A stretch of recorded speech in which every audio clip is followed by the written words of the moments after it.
For most of your investing life, you may have been focused on adding money to your accounts and growing them. But now that you're in retirement, that focus is likely to change. That's because you might find yourself dipping into your investments to help cover expenses. This process is sometimes called a drawdown. There are many drawdown strategies you can consider, but we're going to focus on some common ones. Let's look at how Claudia, a 60-year-old recent retiree, would use these strategies. In previous videos, we estimated her expenses and created a budget based on projected sources of income while she's retired. Her expenses look something like this: $38,000 a year from ages 60 to 74, $27,000 a year from ages 75 to 84, and $52,000 a year from age 85 to 95. Also, her budget uncovered that based on income from her employer pension and CPP, she'll need to draw down some of her investments to cover her expenses during 2 periods of retirement. Between the ages of 60 and 64, she'll need an additional $4,100. And between the ages of 85 and 95, she'll need an additional $7,800. Currently, she has $20,000 in her Registered Retirement Savings Plan, or RRSP, and $60,000 in her Tax-Free Savings Account, or TFSA. Before we go any further, please like the video and subscribe with notifications on for more investing content. Okay, drawdown strategy number 1 for Claudia to consider is the 4% rule. This strategy says to withdraw 4% of your retirement savings in your first year, and then for each year afterward, increase your withdrawals by an additional 2% or whatever inflation is at that time. So based on Claudia's savings of $80,000, she would withdraw $3,200 in year 1, $3,264 in year 2, and $3,330 in year 3, and so on. The simplicity of this strategy is what often draws retirees to it. Plus, it also considers inflation.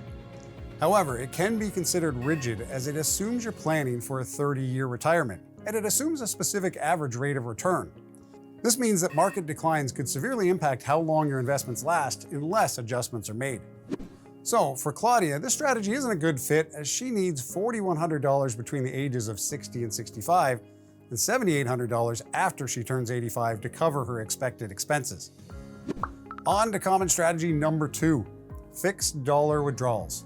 With this strategy, you would set a dollar amount withdrawal from your account every year. So Claudia could withdraw $4,100 a year from her account and have enough to last her until she's 95 if she maintains a 4% annual rate of return and reinvests those returns. This approach is simple and straightforward, but it doesn't account for inflation. This strategy is also susceptible to market declines, and it relies on an average rate of return to keep the funds from running out. This strategy also doesn't meet Claudia's estimated need of $7,800 after she turns 85 to cover her expenses. Number 3, withdrawing income only. This strategy sets your withdrawal amount based on how much dividend or interest income your investments generate. So, if Claudia were to receive around 6% of her $80,000 in dividend and interest income each year, then she could withdraw $4,800 a year. Unfortunately, this means she would fall short of covering her anticipated expenses once she turns 85 years old. One benefit of this strategy is that your withdrawals don't require you to sell your current investments, which offers more potential for growth and possibly higher income. This means your investments could last longer than your expected lifespan, or you could have a better quality of life during retirement. There are some downsides though. Income you receive from the account may be inconsistent from year to year because companies can raise or lower dividend rates, and interest rates can change as well. And there's a possibility of diversification risk if all of the investments are fixed income or dividend-paying stocks. Plus, this strategy doesn't adjust for inflation.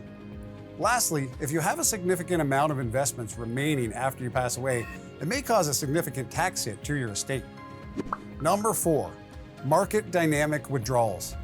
This strategy adjusts withdrawals based on the market performance during the previous year and factors in inflation. So let's say Claudia starts off withdrawing 4% of the portfolio in year 1 for a total of $3,200. During that year, the market goes down 10% and inflation is 3%. She will reduce her withdrawal amount in year 2 by 10%, then add in the 3% for inflation, giving her a total withdrawal amount just under $3,000 in year 2. This strategy also works in the opposite direction, so if the market goes up in year 1, she will withdraw more than 4% in year 2.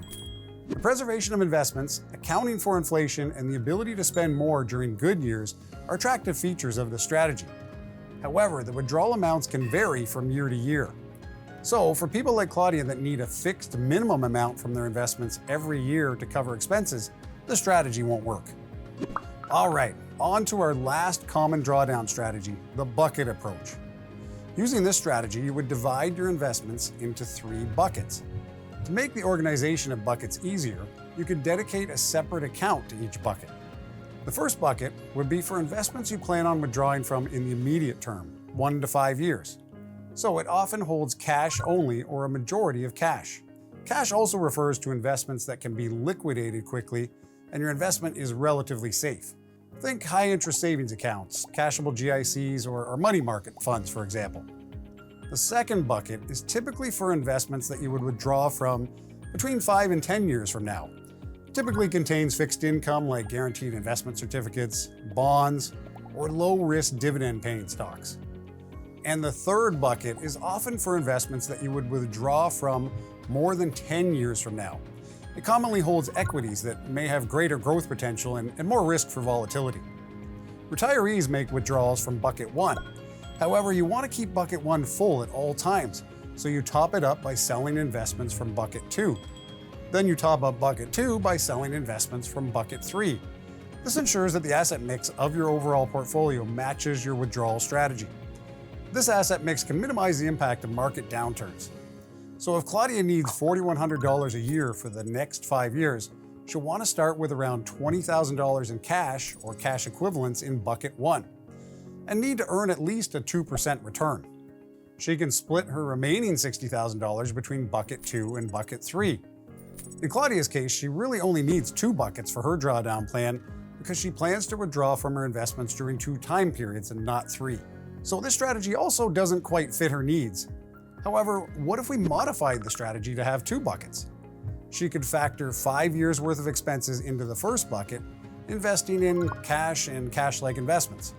And the rest of her assets could then go in her second bucket, investing it in equities and maybe some fixed income depending on her risk tolerance. She would have $20,000 in bucket 1, and the remaining $60,000 of investments can be put in bucket 2. Claudia will have a long gap between dipping into the 2 buckets, so she can probably hold off on topping up bucket 1 using investments from bucket 2 until she's closer to needing them. This modified bucket strategy works for Claudia because it allows her investments to continue to grow, and she has more flexibility over her withdrawal amounts from year to year. Plus, it will help her cover those estimated expenses. If you're leaning toward using this strategy, one thing to consider is that it can be time-consuming. For one, you may need to open multiple types of investment accounts, and if you're managing your investments by yourself, you'll have to be mindful of how much cash, fixed income, and equities you're holding. Also, keep in mind that this strategy doesn't factor inflation into withdrawal amounts. All right, I've also got one last bonus strategy for you: mix and match. With this strategy, you can mix and match from the common drawdown approaches I've covered to design a plan that fits you. And as you saw in the example with Claudia, mixing and modifying these strategies can be a better fit. So to recap, the 4% strategy generally works best for retirees that need around 30 years of income from their investments and want to leave as little as possible left over by the time they pass away. The fixed dollar strategy typically works best for retirees that have identified specific income needs and expect to withdraw a consistent dollar amount from their investments every year. The income-only strategy generally works best for retirees that have flexibility in their budget and they want their investments to last as long as possible. The dynamic strategy typically works best for retirees that have flexibility in their budget and they want to minimize the negative impact of market downturns. And the bucket strategy is for retirees that are comfortable with being hands-on managing their investments and they want to avoid the risk of selling investments during market downturns. If you learned something from this video, we'd appreciate a like, and be sure to subscribe to our channels for more investing tips and tricks. Next, to see how you can get your investments ready to execute a drawdown strategy, check out the video that comes right after this. See you there. Have more questions? Check out the links to the right and in the description below.